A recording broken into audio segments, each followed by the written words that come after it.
terror, panic, destruction. March 11, 2011. The ground shook, but that wasn't what terrified Japan. Minutes later, the ocean disappeared. People stood on the shore confused. Fishing boats rested on exposed sand. The sea was moving backwards. And then they saw it.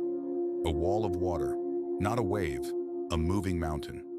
Entire towns had less than 30 minutes to survive. Cars became toys. Buildings disappeared. And what happened next would trigger one of the worst nuclear disasters in human history. More than 18,000 people would never come home. But the most chilling question is this: could it happen again?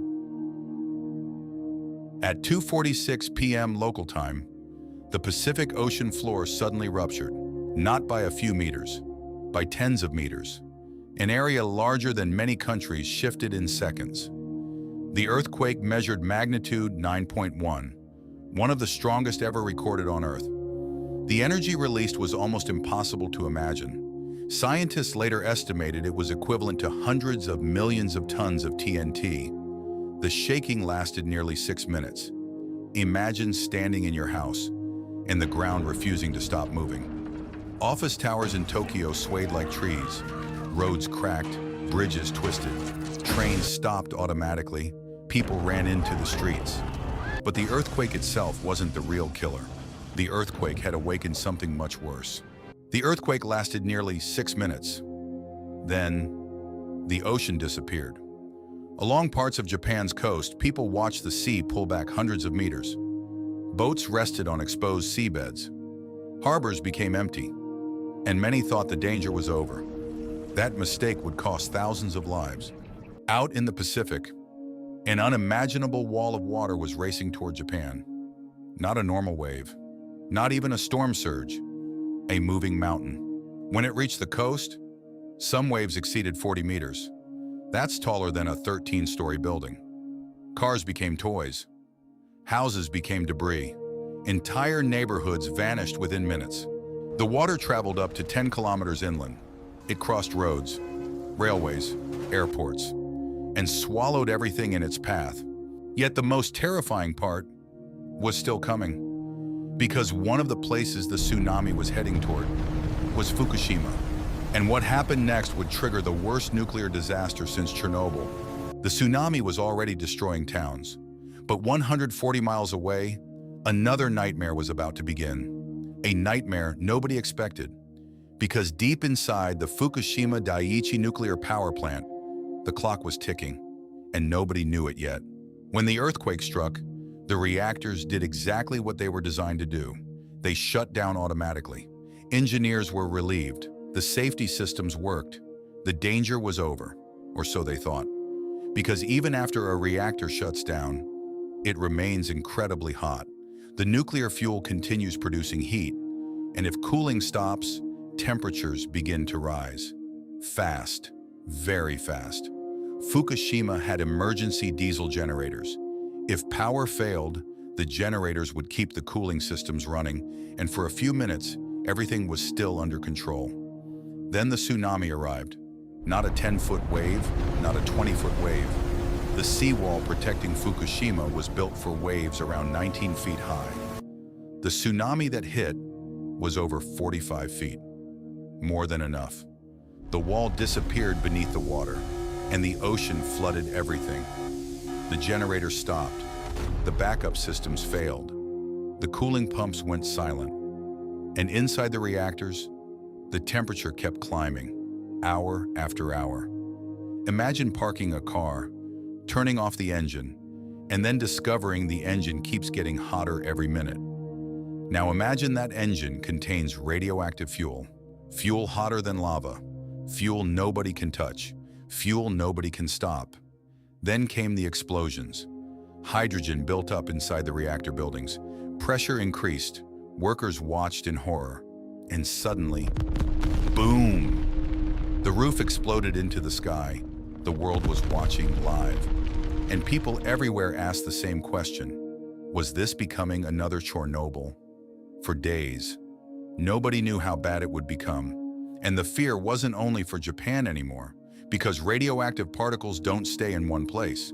The wind can carry them, the ocean can carry them, and the entire world was holding its breath. But here's the question that terrified scientists the most.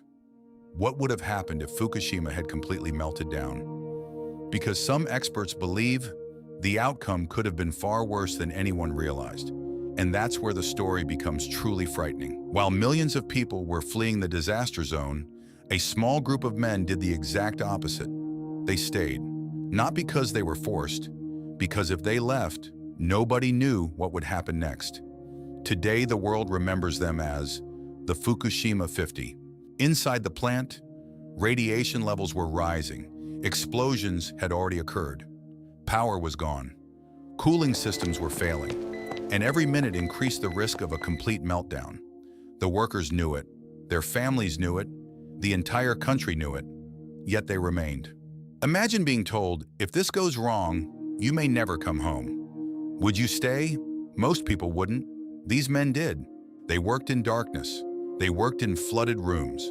Some areas were so radioactive that they could only enter for a few minutes at a time. Yet they kept going, bringing seawater, connecting pumps, trying anything they could think of, because failure wasn't an option. One mistake that could have made the disaster far worse. Not just for Fukushima, not just for Japan, but for millions of people. And eventually, their efforts worked. The reactors were stabilized. The worst-case scenario never happened. The world moved on. But many people never learned their names. But even though the reactors were saved, Japan had already paid a terrible price. A price measured not in dollars, but in human lives. By the time the water finally stopped moving, Japan had changed forever. Entire towns had vanished, roads were gone, ports were destroyed, and thousands of families would never be the same again. More than 18,000 people lost their lives. Think about that. Not a village, not a neighborhood, the population of an entire city, gone in a single day. Thousands more were injured. Hundreds of thousands lost their homes. Many families never found the bodies of their loved ones. And even today, some people are still listed as missing. The financial damage was almost impossible to comprehend. More than $235 billion, making it one of the most expensive natural disasters in human history. Entire sections of Japan had to be rebuilt from nothing. Bridges, railways, airports, cities, everything started again. But perhaps the most important lesson wasn't about money or buildings or technology. It was about something much simpler: humility. Because Japan was one of the most prepared countries on Earth, it had warning systems, earthquake drills, seawalls, emergency plans, and still, nature found a way through. The earthquake ended. The tsunami ended. Even Fukushima was eventually stabilized, but the memory never disappeared. Every year, at exactly 2:46 p.m., Japan pauses, sirens sound, people bow their heads, and the nation remembers. March 11th, 2011, a normal Friday, a normal afternoon, until the earth moved, the ocean rose, and history changed forever.